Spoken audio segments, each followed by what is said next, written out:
এইখানে যদি আমি আন কথা বলি, লীলার বাইরে যে বড় আনন্দ অনেকে পায়, কিন্তু এই আনন্দ তো নিত্য আনন্দ না। প্রভুর লীলা স্বরূপ মনন চিন্তনে যে আনন্দ, সংসারের ওই চিন্তা ভাবনার আনন্দ কিন্তু তার সঙ্গে কখনো তুলনা করা যায় না। গৌরীর অন্তরে আজ কি ভাবের উদয় হলো, সেই ভাবখানাকে বুঝলেন জানো? নবদ্বীপে কিন্তু সবাই বুঝলেন না, অগণিত অন্তরঙ্গ বহিরঙ্গ ভক্ত, কিন্তু এই ভাবখানা কিন্তু সবাই বুঝলেন না। কে বুঝলেন? একজন বুঝলেন। সে কে জানো?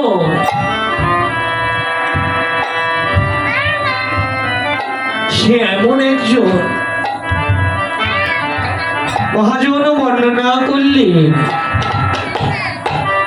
তোমরা সকলে জানো গৌর হরি আমার প্রেমের ঠাকুর, পতিত পাবন গৌর।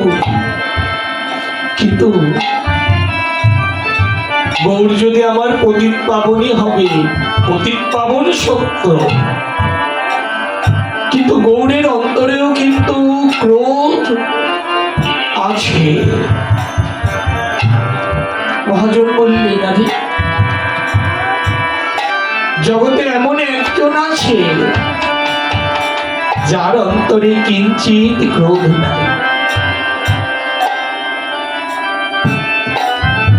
জগতে এমন একজন আছে, সে গৌর নয়। কে জানো? সে আর কেউ নয় গো, সে হলেন দয়াল নিতাই চাঁদ।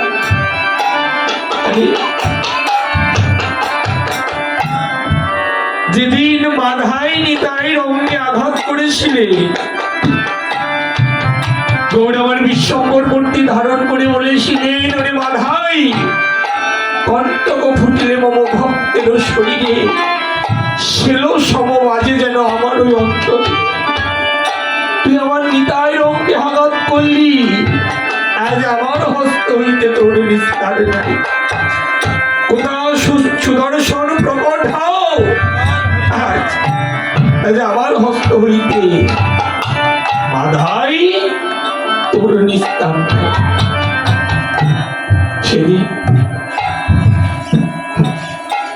সেদিন দয়াল নিতাই গৌর চরণে করে বলেছিলেন, প্রভু আরে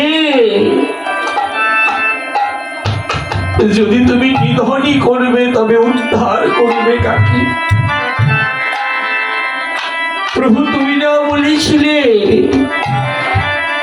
এবে অস্ত্র না ধরিব, এবে প্রাণে না মারিব? প্রভু তুমি মাধাইকে তোমার চরণে ঠাই দাও। আর আমার এই জীবনে যত পুণ্য আছে আমি সব মাধাইকে অর্পণ করলাম। মহাজন বললেন, দেখো দেখো দেখো, এমন করুণার অবতার, এমন প্রেমের ঠাকুর জগতে আর হবে না।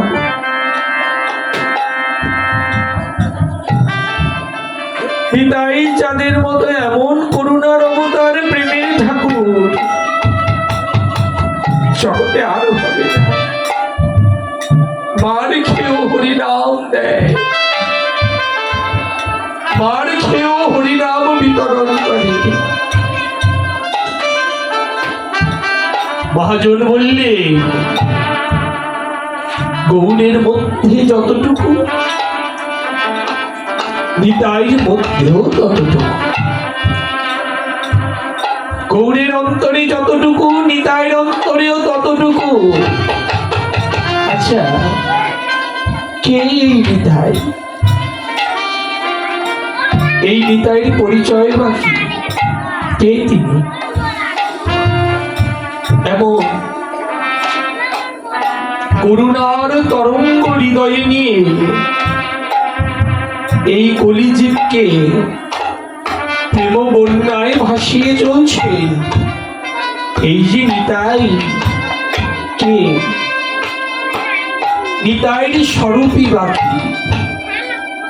আমরা তো জানি রাধা কৃষ্ণ দুটি অঙ্গ এক হয়ে গৌর হয়েছে, তবে নিতাই কে? এবার বিশ্ববরেণ্য দার্শনিক ভগবত গঙ্গোত্তরী ডক্টর মহানম্রত ব্রহ্মচারী তিনি বর্ণনা করলেন এই নিতাই তত্ত্ব। এই নিতাই দেখো শ্রীধাম বৃন্দাবনে মায়েরা লক্ষ্য করো, শ্রীধাম বৃন্দাবনে অঙ্কুরের রথে চড়ে কৃষ্ণ বলরাম বৃন্দাবন ছেড়ে মথুরায় চলে যায়। 10 বছর 8 মাস বয়সে অক্রূরের রথে চড়ে কৃষ্ণ বলরাম মথুরায় চলে যায়। সংবাদ পৌঁছে গেল ব্রজগোপিকা সহ রাধারানীর ঘরে। কৃষ্ণ বিরহ সইতে না পেরে যেই পথ দিয়ে কৃষ্ণ বলরাম চলে যায় সেই পথের ধুলায় ব্রজগোপিকা গণ গড়াগড়ি যায়। অক্রূর দেখলেন কিছু আভিরিনী গোয়ালিনী আজ পথ আগলে পথের ধুলায় গড়াগড়ি যায়। অক্রূর বললেন, কৃষ্ণ চেয়ে দেখো, কিছু আভিরিনী বৃন্দাবনের গোয়ালিনী ব্রজের পথে গড়াগড়ি যায়। কৃষ্ণ মনে মনে বললেন, ওরে অক্রূর, কাকে বলছো আভিরিনী গোয়ালিনী? এরাই তো কৃষ্ণ ভক্ত শিরোমণি। প্রভু আমার, রথ হইতে ধুলাই নেবেন, নেমে এসে রাধারানী বদনখানা ধরে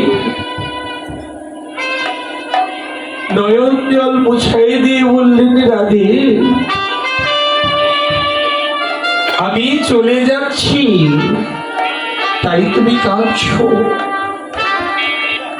আরে তোমায় আমি কথা দিয়ে গেলাম, আমি আজ যাব কাল ফিরে আসব।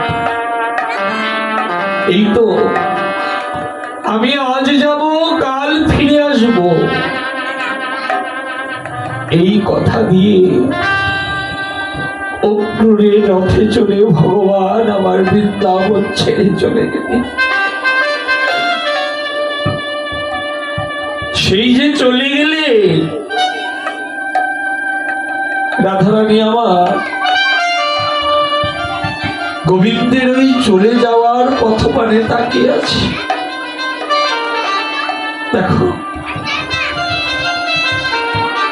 সেই যে ব্রজগোপিকারা ঘর থেকে বাহির হইলে সেই পথেই তারা পড়ে রইলেন। রাধারানী আমার তাকিয়ে আছে। একদিন গেল, দুদিন গেল,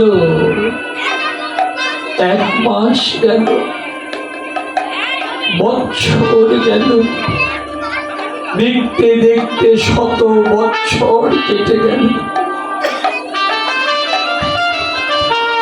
দেখতে দেখতে শত বৎসর কেটে গেল, কই সে তো ফিরে এলো না। রাধারানী আবার শত বৎসরের বিরহ সইতে না পেরে ব্রজের ধুলাই কেঁদে কেটে গড়াগড়ি যায়। সখীগণ এলে, সখীগণ চেয়ে দেখলে রাধারানীর আবার অন্তিম দশায় সুপরিত হয়েছে।